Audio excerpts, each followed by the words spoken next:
अतः अतः हम 12वीं क्लास के ज्योग्राफी के लास्ट सेशन जिसमें आपको मिलेगा सेट नंबर 10 इसमें कहाँ से लेकर कहाँ तक होगा, 450 से लेकर 500 तक होगा। और टाइम मिलेगा तो 550 से लेकर 551 तक लास्ट हम 11वीं क्लास में।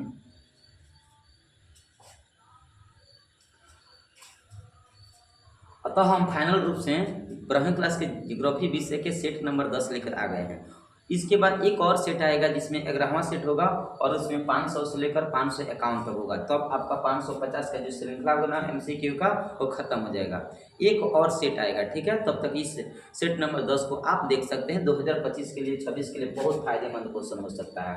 पहला क्वेश्चन देखिए, लिखा है कि इनमें से कौन लौह इस्पात कारखाना समुद्र तट पर स्थापित है। देखिए इसमें से बताना है, सब के सब ऐसे तो सब लौह इस्पात कारखाना है, लेकिन इसमें से एक ऐसा है जो समुद्र के किनारे है। तो समुद्र के किनारे कौन है, विशाखापट्टनम, जो आंध्र प्रदेश में पड़ता है। इसके बाद आपको हम बता दें तमिलनाडु में किस स्थान पर लोहा इस्पात कारखाना स्थापित किया गया है। तो तमिलनाडु में यदि कारखाना पूछा जाए तो आप बताओगे सलेम है। कौन है, सलेम लौह इस्पात कारखाना है तमिलनाडु में, सलेम होगा। क्वेश्चन नंबर हो जाएगा 52 का हो जाएगा डी, सलेम होगा। इनमें कौन भारत का सबसे बड़ा लौह इस्पात कारखाना है। तो भारत के सबसे बड़ा लौह इस्पात कारखाना देखो टिस्को है। भारत के सबसे बड़ा लौह इस्पात कारखाना टिस्को है जो जमशेदपुर में है, लेकिन जमशेदपुर में नहीं दिया है। तो आप इसमें से कौन लगाओगे एक बार मुझे कमेंट सेक्शन में जरूर बताना, क्योंकि किताब में देख रहे हो बोकारो दिया है। एक बार इस क्वेश्चन को हम छोड़ते हैं, आप अपने मन से अपने हिसाब से बताओ कमेंट सेक्शन में कि कौन होगा। इसके बाद 11 नंबर सेट में हम बता देंगे इसका कन्फर्म आंसर। तब तक आपको क्या लगता है आप अपनी राय जरूर दीजिए। तब तक हम आगे बढ़ते हैं। किस स्थान का लौह इस्पात कारखाना बाबा बुदन की पहाड़ी से लौह अयस्क प्राप्त होता है। बाबा बुदन की पहाड़ी कर्नाटक में है और यहाँ से जो लौह इस्पात कारखाना प्राप्त होता है वो भद्रावती को प्राप्त होता है। भद्रावती को प्राप्त होता है बाबा बुदन की पहाड़ी से, ठीक है। इन निम्नलिखित में से किस राज्य में प्रमुख तेल क्षेत्र है। देखिए असम में ना सबसे अच्छा खासा तेल का क्षेत्र होता है। असम के एक डिगबोई नामक स्थान है, डिगबोई असम में पड़ता है। यहाँ से तेल के प्रमुख क्षेत्र पाया जाता है असम। इनमें से कौन बक्साइट के संबंधित नहीं है। बक्साइट के संबंधित नहीं है मतलब ऐसा कोई क्षेत्र बताना है जहाँ बक्साइट का उत्पादन नहीं होता है। कोरापुट, भावनगर और संबलपुर में होता है, लेकिन गया में नहीं होता है। गया मतलब बिहार में नहीं होता है। भारत में पाए जाने वाले कुल कोयला का कितना प्रतिशत बिटुमिनस होता है। तो 80%। यदि आपके भारत में 100% कोयला का उत्पादन होता है तो उसमें से 80% कोयला बिटुमिनस का होता है, 80%। बाकी एंथ्रासाइट, लिग्नाइट, पिट कोयला ये सब अलग अलग होता है। यूरेनियम किस क्रम की चट्टानों में पाई जाती है। तो यूरेनियम आपको बता दें झारखंड के गोंडवाना लैंड में पाया जाता है। कहीं कहीं किताब में धारवाड़ दिया है, लेकिन ये मत लगाना। गोंडवाना लैंड एक NCERT में दिया है, गोंडवाना लैंड अर्थात झारखंड में पाया जाता है। इन तेल शोधक कारखाना में कौन उत्तर भारत में नहीं है। देखिए सब के सब चारों के चारों तेल शोधक कारखाना है, जिसमें से एक ऐसा तेल शोधक कारखाना है जो उत्तर भारत में नहीं है, मतलब दक्षिण भारत में है। तो देखिए पानीपत हरियाणा में है, उत्तर भारत में आता है। मथुरा यूपी में है, उत्तर भारत में आता है। बरौनी बिहार में है, उत्तर भारत में आता है। लेकिन चेन्नई तमिलनाडु में है, दक्षिण भारत में आता है। तो इसका आंसर हो जाएगा चेन्नई दक्षिण भारत में है। खनन किस प्रकार के क्रियाकलाप है। खनन जब भी खुदाई होता है ना तो कच्चा माल के रूप में होता है, अर्थात प्राथमिक क्रिया होता है। खनन किस प्रकार की क्रिया है, प्राथमिक क्रिया। इनमें कौन खनिज चीनी मिट्टी के बर्तन पर रंग चढ़ाने में काम आता है। देखिए चीनी मिट्टी के बर्तन पर रंग चढ़ाने के जो काम आता है ना, मैग्नीज आता है। कौन आता है, मैग्नीज। डिटर्जेंट इनमें से किस वर्ग में आता है। डिटर्जेंट इसमें बताना है डिटर्जेंट किस में आता है। तो पेट्रोलियम उत्पाद में आता है। डिटर्जेंट किस में आता है, पेट्रोलियम में आता है। सही आंसर हो जाएगा डी। निम्नलिखित में राजस्थान की सबसे महत्वपूर्ण परियोजना क्या है। राजस्थान की सबसे महत्वपूर्ण परियोजना है इंदिरा गांधी नहर परियोजना। कौन है, इंदिरा गांधी नहर परियोजना। सही आंसर हो जाएगा डी। निम्नलिखित में से कौन परियोजना बाढ़ नियंत्रण के उद्देश्य से आरंभ होता है? देखिए, बाढ़ नियंत्रण के उद्देश्य से जो परियोजना बनाया गया है वो है कोसी नदी, जो बिहार के शुक नदी कहा जाता है।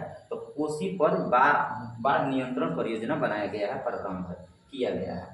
निम्नलिखित में से कौन अधात्विक खनिज है? अधात्विक मतलब होता है जिसमें धातु की मात्रा न हो, तो उसे हम कहेंगे अधात्विक खनिज। तो अभ्रक अधात्विक खनिज होता है। निम्नलिखित में से कौन एक लौह अयस्क नहीं है? इसमें से बताना है कौन लौह अयस्क नहीं है, मतलब लोहा नहीं है। तो देखिए, एंथ्रासाइट ये कोयला है, लोहा नहीं है। बाकी ये तीनों लोहा होता है। तो एंथ्रासाइट लिखा गया, जबकि इसे लिखनी चाहिए एंथ्रासाइट।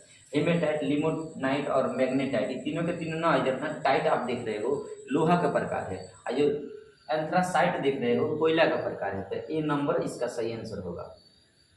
निम्नलिखित में से कौन सा ऊर्जा के एक अनवीकरणीय स्रोत है? ऊर्जा का अनवीकरणीय, अनवीकरणीय का मतलब होता है जो नया न हो, मतलब पूरा परंपरागत हो। देखिए, भूतापीय ऊर्जा नया है, पवन ऊर्जा नया है, सौर ऊर्जा नया है, लेकिन जल ऊर्जा चक्रीय है। इनमें कौन अनवीकरणीय? कोई नहीं है। तो ये देखो, हम आपको बता दें कि तापीय ऊर्जा का मतलब होता है भूतापीय, नवीकरणीय है, ये भी नवीकरणीय है, ये भी नवीकरणीय है, क्योंकि इन तीनों को ना आप एक से अधिक बार उपयोग कर सकते हो। जल चक्रीय है, कौन है? चक्रीय संसाधन। तो ये तीनों तो नवीकरणीय है, ये है चक्रीय। आप पूछ रहा अनवीकरणीय, तो अनवीकरणीय इसमें से कोई नहीं है। तो अगर कोई नहीं है तो जानबूझकर आप जल को लगा सकते हैं, क्योंकि यही अनवीकरणीय में आता है। आता नहीं है वो तो, हालांकि होता है चक्रीय, लेकिन नहीं दिया तो मजबूरी में लगाना पड़ेगा।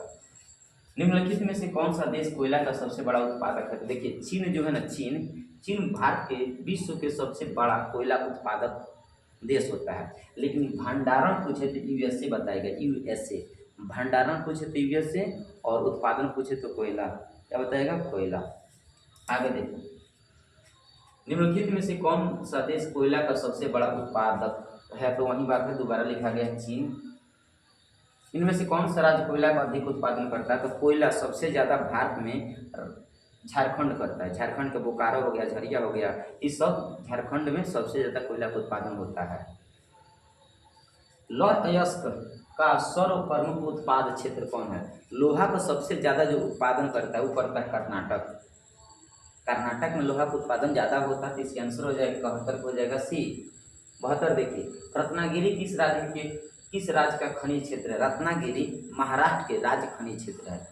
रत्नागिरी कहाँ पड़ता है? महाराष्ट्र है। महाराष्ट्र में रत्नागिरी पड़ता है। आगे देखोगे, कोरबा किस खनिज उत्पाद के लिए प्रसिद्ध होता है? कोरबा कोयला के लिए सबसे ज़्यादा फेमस माना जाता है, प्रसिद्ध है। इनमें कौन कोयला क्षेत्र महानदी घाटी में है?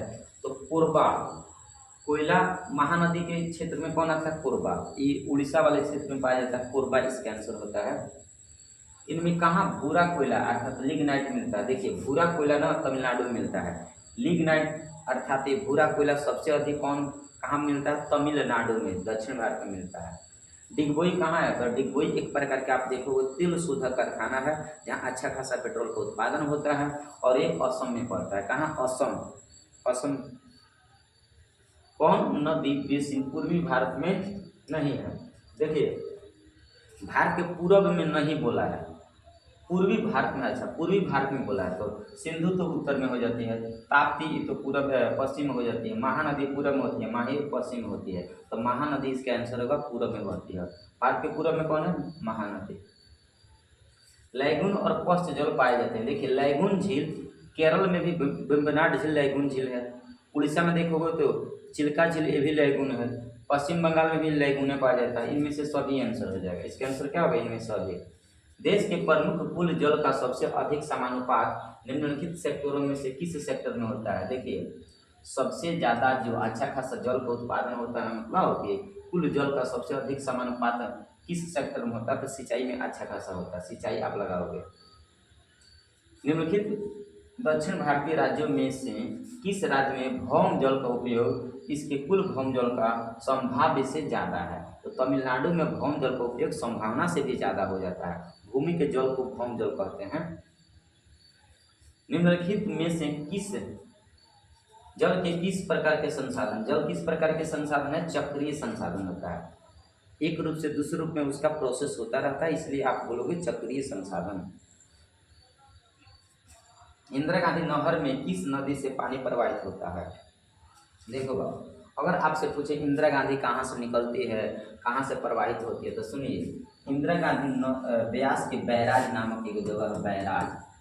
बैराज ब्यास नदी सतलज और ब्यास जहाँ जाकर मिलती है ना, तो वहाँ बैराज उत्पन्न होता है। यहीं से इंदिरा गांधी नहर निकाला गया है।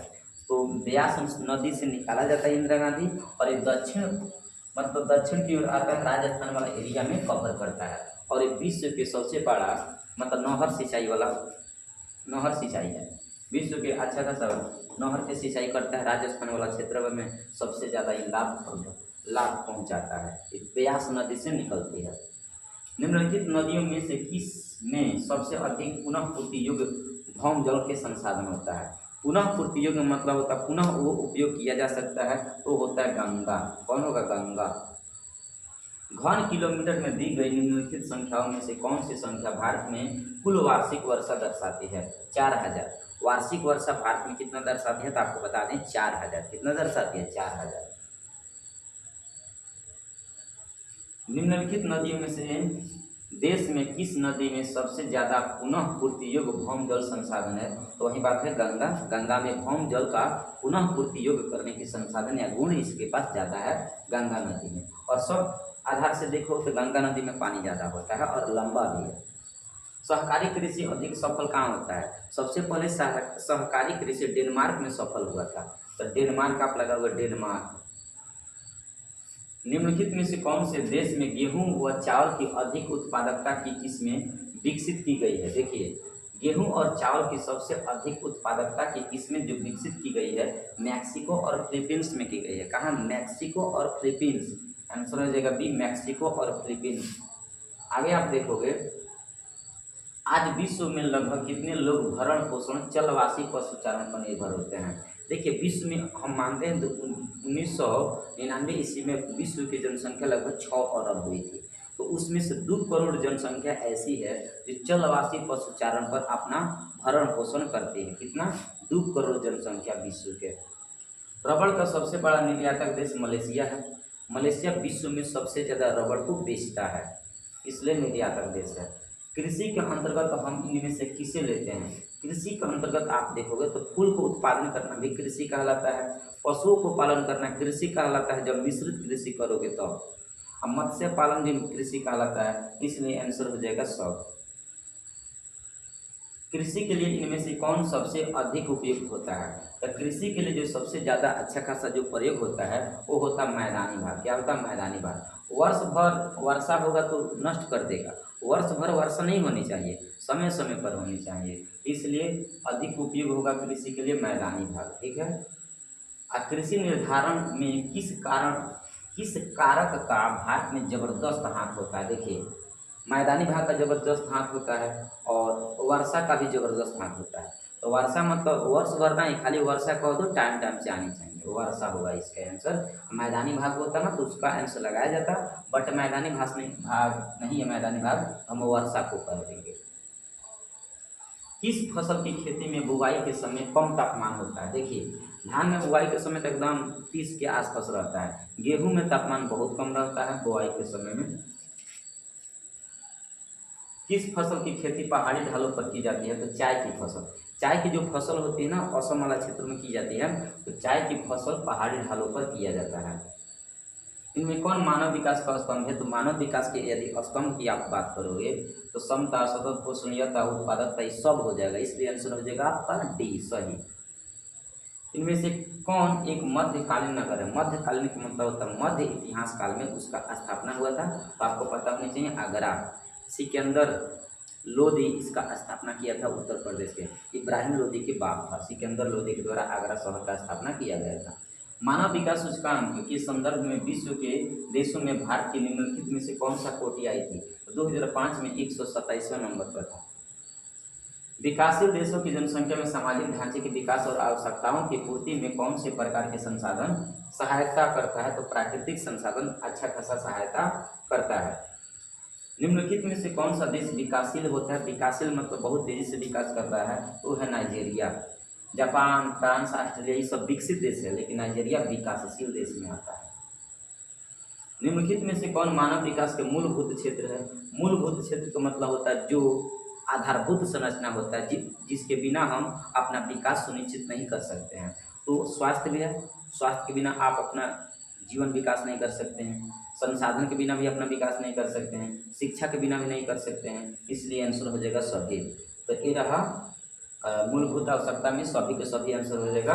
अपना विकास के मूलभूत कौन होगा? सब होगा, अर्थात डी आंसर हो जाएगा। ठीक है, क्या होगा? डी आंसर होगा।